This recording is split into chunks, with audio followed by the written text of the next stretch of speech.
उद्धव ठाकरे का ऐलान, जो लोग घमंड में घूम रहे हैं कि वो असली शिवसेना है, ये घमंड टूटेगा। जिन्हें गलतफहमी है वो हमारी रैलियों में आए और असली और नकली का फर्क समझ जाएं। 2024 में जनता गद्दारों को सिखाएगी सबक, उद्धव ठाकरे ने किया दावा। एनसीपी में विवाद समाप्त हुआ तो उद्धव ठाकरे एक बार फिर से रंग में लौटते दिखाई दे रहे हैं। निशाने पर बीजेपी और शिवसेना का एकनाथ शिंदे गुट बना हुआ है। एकनाथ शिंदे से तो उद्धव ठाकरे कुछ ज़्यादा ही नाराज हैं और इसकी वजह भी साफ है।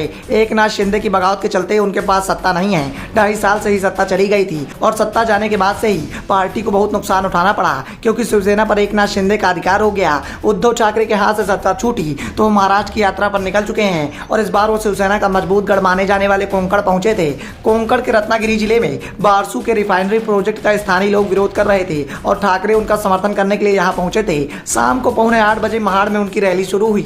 इस रैली को संबोधित करते हुए उन्होंने सीएम एकनाथ शिंदे की शिवसेना और बीजेपी पर जमकर हमले किए। ठाकरे ने कहा कि कुछ लोगों को लगा कि शिवसेना खत्म हो गई है और कुछ लोगों को लगा कि वही असली शिवसेना है, लेकिन जिन्हें इस बात की गलतफहमी है वो सामने जमा हुए लोगों को देख लें।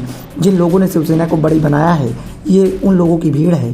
कुछ लोगों को मेरी आलोचना किए बिना गले से खाना तक नहीं उतरता है, मेरे नाम से उन्हें रोटी मिलती है। बीजेपी ने उन गद्दारों को खड़ा किया है। आज मेरे पास कुछ नहीं है, शिवसेना का नाम गया, धनुष बाण गया, लेकिन मेरे पास शिवसैनिकों की ताकत है। शिवसेना जिन्होंने बनाई वो मेरे साथ है। पीएम मोदी पर निशाना साधते हुए उद्धव ठाकरे ने कहा कि आज कर्नाटक में पीएम मोदी वोटरों को कहते हैं कि बजरंग बली का हो, फिर कहाँ है ताकत? तुम्हारी 56 इंच का सीना, भारत माता की जय बोलने से आप देशभक्त नहीं हो जाते हैं। उद्धव ठाकरे ने कहा कि मुझे एक उदाहरण बताएं, जब मैंने हिंदुत्व छोड़ा। हिंदुत्व क्या है? भाजपा का क्या हिंदुत्व है? गोमूत्र महबूबा मुफ्ती के साथ बैठी, आपने क्या छोड़ा? मोहन भागवत मस्जिद गए और मैंने कुछ कहा? हमारा हिंदुत्व हमारी राष्ट्रीयता है। भाजपा का भ्रष्टाचार हिंदुत्व की बात करने लायक नहीं है। भाजपा अब एक भ्रष्ट जनता पार्टी बन गई है। मेघालय में अमित शाह ने उन लोगों के साथ सरकार बनाई जिन पर उन्होंने भ्रष्टाचार के आरोप लगाए थे, लेकिन वो आम लोग पर निशाना साधते हैं। हिंदुत्व कहाँ है? वह परिवारों को नष्ट कर देते थे। ठाकरे ने कहा कि मैं एक व्यक्ति के रूप में मोदी के खिलाफ नहीं हूं, मैं उनके रवैये के खिलाफ हूं। चुनाव आएंगे और चले जाएंगे, लेकिन 2024 में हमने इस रवैये को दफन कर दिया।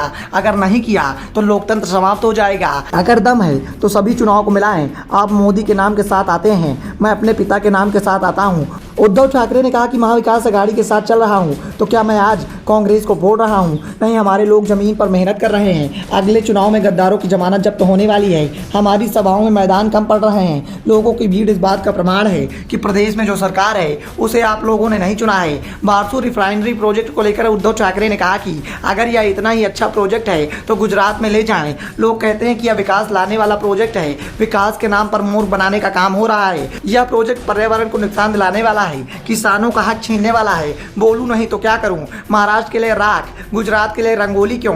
पहले वो प्रोजेक्ट वापस लाएं जो महाराष्ट्र के थे और गुजरात लेकर चले गए थे। उद्धव ठाकरे के तेवरों से साफ हो गया है कि 2024 का इंतजार कर रहे हैं और 2024 में बीजेपी की हर उस बात का हिसाब लेंगे जो बीजेपी ने उनके साथ किया है। ठाकरे का गुट इस बात का दावा कर रहा है कि शिवसेना को तोड़ने में बीजेपी का हाथ था। बीजेपी के चलते ही एकनाथ शिंदे ने बगावत की थी। Bureau report, the Dhakad news.